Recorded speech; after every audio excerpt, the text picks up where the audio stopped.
Trumm kihutas kõigepealt sadamasse. Juba ainuüksi õnnetuse nimetamine tõi talle otsekohe laevad meelde. Ei, hädaldas Moor, mitte siin. See juhtub kuskil mujal. Trumm võttis suuna tiheda liiklusega kesklinna poole. Liikluskeerises võib ju ikka mõni õnnetus juhtuda ja Trumm arvas, et kui nad kogemata õigesse paika jõuavad, saab Mooril klaariks, milles asi seisab. Siis ehk saab ka õnnetust ära hoida. Aega jääb järjest vähemaks, kaebles Kunksmoor Trummi kõrval autoistmel niheledes. Trumm sõitis nüüd mööda pikka tänavat, kus liikusid trammid. Ta mõtles, et ka trammiga võib juhtuda koledaid õnnetusi. Ei, karjus Kunksmoor, mitte siin. Tee ometi midagi, kallis Trumm. Meil on veel ainult veerand tundi järele jäänud. Ka Trumm oli nüüd täiesti endast väljas ja ähmi täis. Ta pööras auto ümber ja hakkas tuldud teed tagasi kihutama. Mis sa teed? Kisendas Kunksmoor ja haaras roosade pärlmutri läikeliste küüntega Trummi õlast kinni. Sa viid mind ju lindudest eemale. Pööra kohe tagasi. See tee viib ju lennuväljale, karjus Trumm. Jaa, kiljus Kunksmoor. Ma tean. Just lennuväljal juhtubki õnnetus. Kiiresti, kihuta kiiresti. Või me jõuame sinna liiga hilja. Trumm pööras otse miilitsa nina ees auto kaarega ümber ja hakkas miilitsa üljest hoolimata lennuvälja poole kihutama. Nad jõudsid pärale hetkel, millal suur reaktiivreisilennuk parajasti starti alustas. Saatjad vaatasid seda kaugelt barjääri tagant pealt. Kogu lennuväli tärises ja huugas reaktiivmootorite mürinast. Kunksmoor lendas nagu kuul autost välja ja tormas pitsilise hommikumantli lipendades otse lennukile vastu. Kõik kangestusid ehmatusest.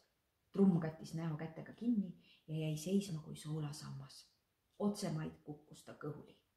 Seda ei märganud aga keegi, sest kõik vaatasid hirmust pärani silmadega Kunksmoori ja talle tuulekiirul otsa vuhisevat lennukit. Pidage see hull kinni, karjus lennujaama ülem oma kabineti aknast.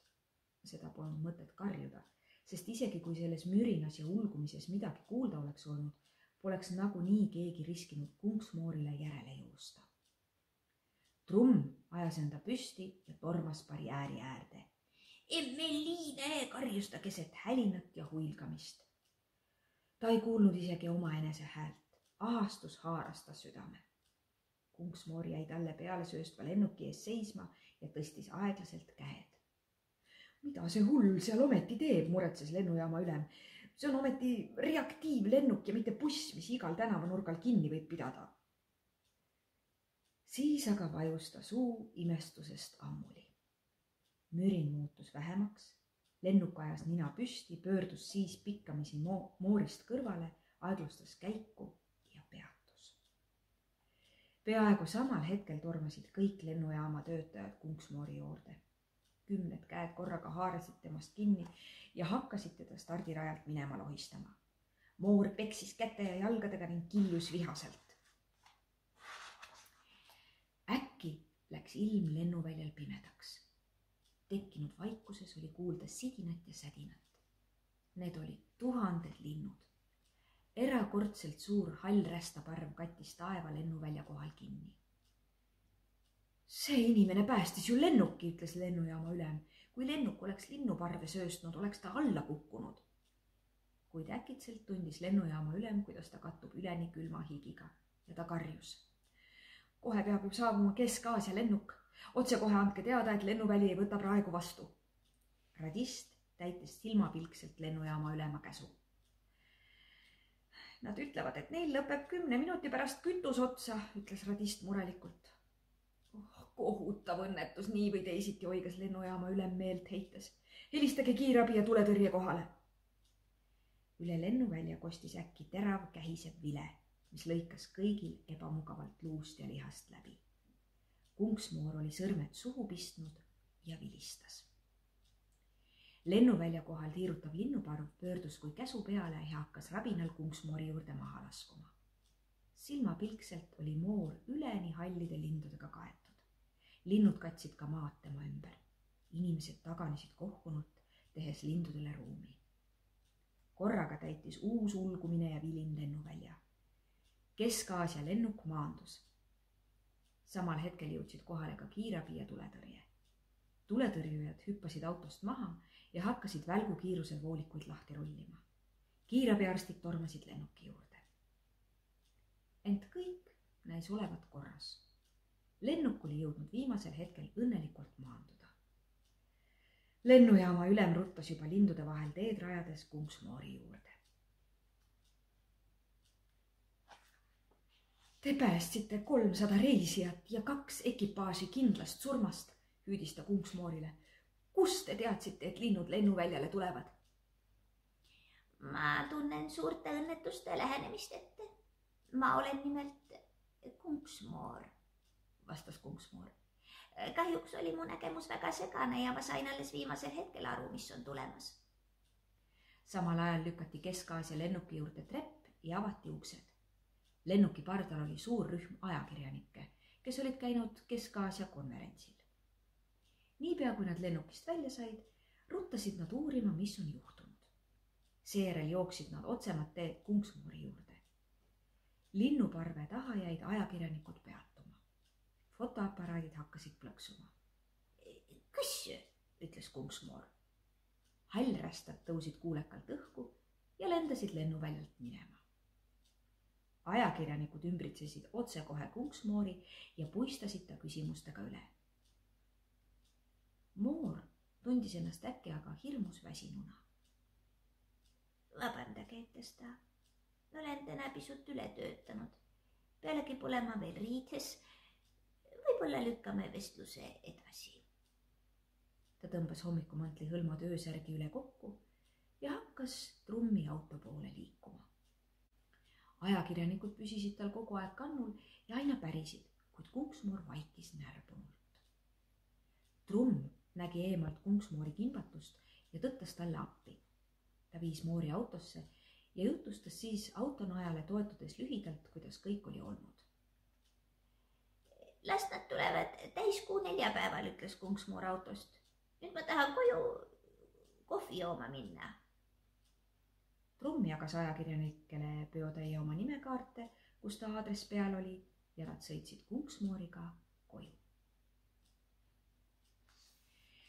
Lõpuks jõudis kätte ka uus täiskuu 4 päev. Trummi maja sai määratud ajaks inimesi täis. Siin sagisid ringi televisiooni ja filmimehed, raadiorahvas ja igasugused muud ajakirjanikud ajalehtede, ajakirjade ja teadete agentuuride juurest. Kõik kohad olid täis suuri lampe ja igat seltsi kaameraid. Televisioonil oli kavas teha siit otseülekanne. Filmimehed tahtsid Kunksmoori filmikroonika jaoks filmida. Huvi Kunksmoori vastu oli erakordselt suur. Kunksmoor ehtis ennast juba hommikust peale. Ta võttis lõhnavaid vanne ja määris ennast igasuguste kreemide ning želeedega. Kogu Kunksmoori tuba oli täis segi paisatud kleite ja kingi, kette ja võrusid, keesid ja pandlaid. Kõige vähem mõtles Kunksmoor praegu Trummi jalgade peale. Saabus õhtu. Taevasse tõusis kollane täiskuu. Trummi suures toas, kust pidi toimuma televisioonisaade, oli tohutult palav, sest prožektorid olid juba süttinud ja kütsid toa kuumaks. Valitses pinev meeleolu. Kõige rohkem ärevil oli ajakirjanikest ümbritsetud Trumm. Televisioonireporter ütles talle, et kuna Kunksmoori veel ei ole, aga saade peab juba algama, siis alustab ta sellega, et esitab Trummile mõned küsimused. Siis algaski saade. Kallid televisioonivaatajad, ütles reporter kaamera poole pöördudes. Täna õhtul tuleb meil olla millegi väga ebatavalise tunnistajaks. Esialgu ma teile muud ei ütle, kui et meil seisab ees kohtumine nõiaga. Ei, ma ei naljata. Praegu aga vahetame mõned sõnad selle tubli mehega, kelle jalavigastus on kogu arstiteaduslikus maailmas tõsist tähelepanu äratanud, kelle aitamiseks aga meditsiin on jõuetu. Ta pöördus ärevusest õhetava Trummi poole. Jutustage meile, hea Trumm, kuidas õieti algas teie tutvus Kunksmooriga? Tänan, väga hästi, ütles Trumm, kes oli ümbritseva sagina tõttu nii segi, et ei saanud üldse aru, mida tema käest teada taheti. Ta arvas, et reporter küsis, kuidas on lood ta tervisega. Siis aga avanes uks ja kõigi pilgud pöördusid uksele. Sisse astus Kunksmoor. Ta oli oma suure sasise juuksepahmaka lahti harutanud ja roheliseks värvinud. Nagu merevetikad hõljusid ja lainetasid grellid rohelised juuksed ümber Kunksmoori. Moor oli üleni kaetud ehetega nagu soomustega, nii et kleiti peaaegu ei paistnudki. Liikudes ta aina kilises ja kõlises. Kunksmoor astus kohe lähema mikrofoni juurde ja ütles. Näete praegu mind. Mina olengi Kunksmoor. Üks noor ajakirjanik, kes seal kõrval seisis, küsis. Nagu me kõik teame, ei ole nõidu üldse olemas. Huvitav, kuidas te sellesse teaduse seisukohta suhtute? Ja ta pilgutas kaamerate suunas silma. Kunksmoor vaatas reporterile põlgliku naeratusega otsa ega vastanud midagi. Selle asemel tegi ta kätega mõned imelikud liigutused ja äkki voogasid läbi suletud akende sisse vahused merelained. Kõik oli hirmus kohkunud, kes vähegi sai ronis mõne kõrgema asja otsa. Lauad, kapid, riiulid, isegi kaamerad olid inimesi täis. Ainult üks teleoperaator ei jätnud oma tööposti maha, vaid jätkas ujudes tööd kaamera taga. Tänu temale läks saade õnnelikult edasi. Ka Kunksmoor jäi voogude keskele, nagu poleks midagi juhtunud. Lained muudkui möllasid ja mässasid ta ümber. Trumm istus televiisori otsas ja vaatas kõike vaimustusega pealt. Tema kõrval ukerdas tugitooli seljatoel televisioonireporter. Ehmatusega ei mõistnud mees öelda muud kui helden aeg, mis te nüüd ütlete? Vaimustav, ütles selle peale Trumm. Juba 10 aastat ei sõida ma enam merd ja viimaks ometi tuleb meri minu juurde koju. Trummi tuba oli täis tõelist tormi. Mööbel kõikus ja kiikus ja kõigil oli tegemist, et ennast kinni hoida. Tuul puhus ja lõgistas aknaid. Kunksmoor vaatas võidurõõmsalt ringi. Ta rohelised juuksed olid jälle sassis ja segamini. Siis tegi Moor käega ühe rahustava liigutuse ja vesi vajus vaikseks. Kunksmoor pomises paar arusaamatut sõna ja vesi kadus, nagu poleks teda olnudki. Kuskil polnud enam tilkagi, ükski asi polnud isegi niiske. Ainult vaibal siples paar pisikest kala ja ühe prožektori tuline pirn oli külma vee pritsmeist katki läinud. Kõik ronisid kohmetult jälle maha. No, küsis Kunksmoor noorelt ajakirjanikult. Kuidas te sellesse suhtute? Väga huvitav, pomises noor ajakirjanik ja puges teiste selja taha. Kas on veel küsimusi? Küsis Kunksmoor ja vaatas ringi. Praegu ei olnud. Siis asume asja juurde, ütles Kunksmoor ja tõstis mõlemad käed sirgelt üles. Käevõrud kukkusid kilisedes mööda käsivarsi alla. Kunksmoor hakkas ümisedes oma pikka luist keha 2 poole õõtsutama. Ehted ta ümber lõid tasakesi helisema. Natuke aega õõtsus Kunksmoor niiviisi koha peal. Siis hakkas ta keerlema ümber tugitooli, milles istus Trumm. Kõik jälgisid ta tegevust otse kui hüpnotiseeritult ja kaamerameestel oli tarvis tugevat enesevalitsust, et tekkinud olukorras töötada. Alguses tiirutas Kunksmoor kaugele ümber Trummi, siis jäid tiirud üha vaiksemaks ja lõpuks jäi Moor Trummi ette seisma. Kõik vakatasid ja kaldusid ettepoole, silmad nagu naelutatult Kunksmooril. Nüüd hakkas Kunksmoor midagi pomisema. Ta sõnadest ei saanud keegi aru, kuid sellest hoolimata olid need nii mõjuvad, et kõigil juuresviibijatel hakkasid jalad tõmblema. Hiljem selgus, et sama oli juhtunud ka paljude televisioonivaatajatega. Trummi jalad tõmblesid kõige tugevamini. See nägi välja, nagu oleks Trumm teinud jalgrattasõiduharjutusi. Siis karjatas Kunksmoor äkitselt valjusti. Kõik võpatasid ja Trumm hüppas ehmatusega püsti. Ta jäi kindlalt ja vankumatult Kunksmoori ette seisma ega kukkunud enam maha. Trummi jalad olid terved. Kõik olid vaimustuses, kuid kõigil oli ka natuke kõhe. Igaüks vaatas salaja oma jalad üle, mõni isegi katsus käega kuid õnneks oli kõik korras. Olime praegu millegi tõeliselt vapustava tunnistajateks, alustas televisioonireporter, kui oli natuke toibunud. Raske oleks isegi uskuda, kui kõik poleks toimunud otse meie silmade all. See mees kannatas õnnetuse tagajärjel saadud parandamatu vea all.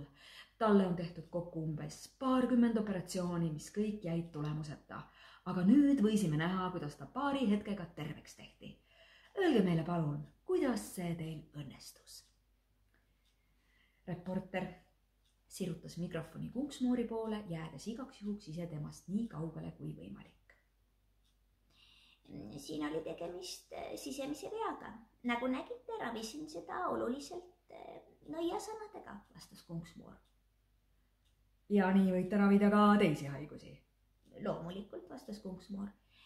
Kuid ma ei armasta sõnu, sest sõnad on ohtlikud. Nendega ei tea kunagi täpselt, mis võib juhtuda. Ma mõtlen igasuguseid kõrvalnähtusid. Üldiselt eelistan ma ravida rohtudega. Mis on kergem, kas lennuõnnetust ära hoida või õnnetuse ohvreid terveks teha? Minul ükskõik, naeratas Kunksmoor enesekindlalt. Aga ohvritele igatahes on õnnetuse ärahoidmine kergem. Ajakirjanikud, kes nende ümber tunglesid, muudkui kirjutasid Kunksmoori juttu üles. Kas teile on teada ka igavese nooruse saladus, küsis keegi. Muidugi, vastas Kunksmoor tähtsalt. Noor ajakirjanik, kes enne Kunksmoori käest nina peale oli saanud, küsis nüüd mürgiselt. Miks te seda saladust siis enda juures ei kasuta? Kunksmoor vaatas noorele ajakirjanikule otsa, nii et sellel külma judinad üle selja jooksid ja ütles. Kui ma oma nooruse tagasi tooksin, kaotaksin ma sellega kõik elu jooksul kogutud tarkused ja kogemused.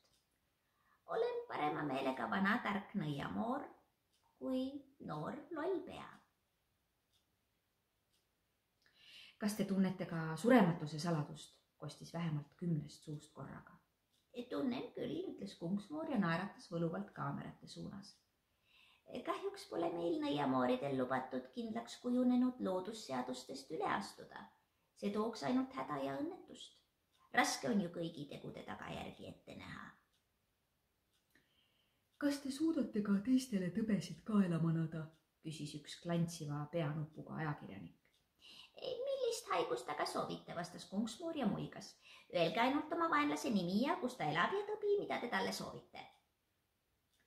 Läikiva nupuga ajakirjanikul oli mitu head kolleegi ja ka ülemus, kellele ta päris mõnuga oleks sügelised kallale läkitanud, aga loomulikult mitte avalikult teleekraanilt, vaid kuidagi selja tagant ja salaja. Kunksmoor teadis seda väga hästi. Noh, ei, ma niisama tahtsin ainult teada, pomises klantspeaga ajakirjanik ja süvenes oma märkmetesse. Kaamerad surisesid, fotoaparaadid plõksusid, televisiooniülekanne kestis juba 4. tundi üle määratud aja. Lihtsalt kõik televisioonitöötajad istusid kui nõiutud oma aparaatide taga ning keegi ei suutnud tõsta kätt, et ülekandejaama välja lülitada ja järgmist saadet alustada. Ajalugu tunneb teatavasti mitmesuguseid maagilisi esemeid, nagu tarkade kivi või ka lihtsalt mingi nõiasõrmus või kepp või lamp, mille abil ükskõik kes võib nõidust teha. Kas teie valduses on mingeid selliseid esemeid, küsis keegi pikk prillikandja. Jah, lausus Kunksmoor vastumeelselt. Selliseid asju muidugi on olnud ja on ehk veel praegugi alles. Minul isiklikult pole nõidumiseks midagi vaja. Ma olen ise nõid. Aga kas teil nõiavõimuga taimi on teada, küsis keegi? Noh, näiteks siilipopirohi. Seda tuleb korjata juulikuu ööl õigelt heinamaalt. Siilipopirohi avab lukud ja riivid. Kelle käes on siilipopirohi, see mõistab lindude kõnet ja võõraid keeli. Missugune on õige heinamaa? Aga Kunksmoor ei tahtnud enam vastata. Isegi olen palju lobisenud, ütles ta. Usun, et nüüd aitab.